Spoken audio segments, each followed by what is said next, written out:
전국 시군구 89곳의 인구 감소로 인한 소멸 빨간불가 켜졌습니다.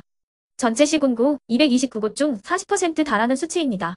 여기엔 부산시와 대구, 인천 등 광역시의 구 단위 지역 5곳도 포함됐습니다. 행정안전부는 전문 연구기관과 협력해 인구 감소 지수를 개발하고 이에 근거한 인구 감소 지역을 지정 및 고시했습니다. 인구 감소 지역은 전남과 경북이 각각 16곳으로 가장 많았으며 이어 강원과 경남, 전북, 충남, 중부 등이 지정됐습니다. 국내 전체 인구 5,155만 명 중 서울 경기 지역의 절반가량이 모이며 수도권 집중화가 가속화되고 있는 가운데 지방 소멸 위기는 더욱 가파라질 것으로 보입니다. 한국은행이 발표한 지역 간 인구 이동과 지역 경제 보고서에 따르면 우리나라 수도권은 11.8% 국토에 50.6% 인구가 몰려 세계적으로도 이례적인 수준의 집중도를 보이고 있습니다. 특히 청년들이 지방을 떠나 서울로 향하고 있습니다. 지난 2015년 이후 수도권 인구 증가에 대한 청년 유입 기여율은 70%를 넘어섰습니다. 반대로 인구가 감소한 동남과 호남, 대경권에서 청년 유출의 기여율은 70에서 80%대를 웃돌고 있습니다. 서울과 지방의 인구 양극화는 주택 가격 양극화로 이어지고 있습니다. 한국부동산원에 따르면 올해 수도권의 종합주택 평균 매매 가격은 5억 6,136만 원으로 지방권 2억 3,300만 원의 2배를 웃돕니다. 서울의 경우 8억 1,489만 원으로 전남 1억 3,467만 원의 6배가 넘습니다. 게다가 지방 분양시장은 소화불량 상태입니다. 9월 기준 미분양 물량은 대구가 1,501호로 가장 많았고 경북 7,685, 충남 5,814호로 뒤를 이었습니다. 반면 서울은 914호 수준입니다. 수도권의 인구 절반이 쏠린 상황에서 국토 균형 발전은 국가적 과제입니다. 윤석열 정부는 지방시대위원회를 대통령 소속 자문위원회로 출범시켰고 최근에는 지방시대 종합계획을 발표했습니다. 지방의 자치 역량을 강화하고 양질의 교육과 일자리 인프라를 확충하는 게 핵심 내용입니다. 국민의힘이 당론으로 삼은 메가시티 서울은 이 흐름에 정면 배치되는 게 아니냐는 반발을 불러왔습니다. 더불어민주당은 내가 서울의 다른 말은 기만 서울이라며 서울 확장을 통한 지역 소멸에 대한 분명한 입장을 밝혀야 한다고 규탄했습니다. 이에 지방의 활로 모색을 위해 대구와 부산, 광주 등 주요 도시를 중심으로 메가시티를 조성해야 한다는 목소리도 나옵니다. 다만 메가시티 구상 자체가 서울뿐만 아니라 대구, 부산 등도 포함하고 있다며 구체적인 마스터 플랜이 나오면 지방도 광역시 중심으로 재편될 것이라는 의견도 나오고 있습니다.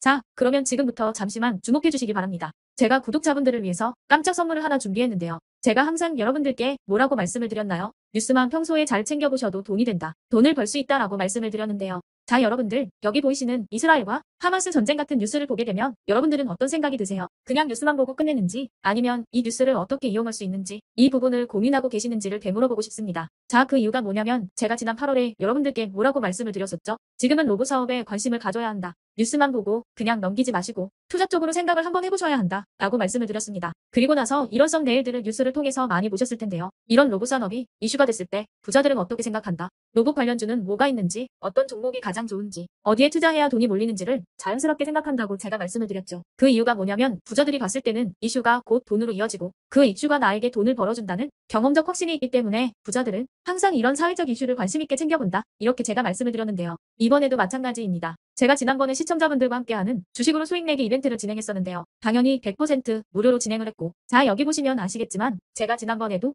저한테 이슈라고 문자 남겨주신 모든 시청자분들께 이렇게 로봇 관련주 중에 가장 급등할 확률이 높은 딱 한 종목, 많은 종목도 아니라 뉴진로봇이라는 종목을 여러분들에게 추천드렸어요. 그러면서 여기 나와 있는 대로 정확히 얼마에 매수해야 하는지, 그리고 수익률이 어느 정도 나왔을 때 팔아야 하는지 이런 부분들까지 여러분들에게 정확히 알려드렸었는데 자, 지금 실제로 어떻게 되었다? 오른쪽을 보시면 아시겠지만 제가 8월 초에 문자로 이 뉴진로봇을 소개해드리고 나서 실제로 한 달도 지나지 않아서 이렇게 주가가 2배 이상 급등이 나왔다. 그래서 당시에도 굉장히 많은 분들이 제가 드린 이 종목으로 수익을 내실 수가 있었을 텐데요. 다시 한번 축하드린다고 말씀을 드리겠고 자, 이번에도 마찬가지입니다. 최근에 이슈되고 있는 게 이 하마스와 이스라엘 전쟁이기 때문에 우리가 어떻게 생각해 볼 수 있다. 전쟁이 계속되던 전쟁이 끝나던 일단 피해 상황이 막심하다는 겁니다. 따라서 전쟁으로 진행된 피해를 복구해야만 하겠죠. 때문에 이스라엘 재건이 반드시 이루어질 수밖에 없고 우리나라 기업 중 이스라엘과 관련이 있는 그리고 폐허가 된 도시를 복구할 능력이 되는 한 곳이 크게 부각받을 수밖에 없다. 당연히 이쪽으로 우리가 생각해야 한다는 겁니다. 2022년 러시아 우크라이나 전쟁 터졌을 당시에도 몇 개월 뒤 우크라이나 재건 관련주들이 일제히 급등했었던 적이 있었죠. 이번 이스라엘도 비슷하게 흘러갑니다. 자, 그렇기 때문에 제가 이번에도 뭘 보내드리냐면요. 지난번과 똑같이 이슈라고 저에게 문자를 보내주시면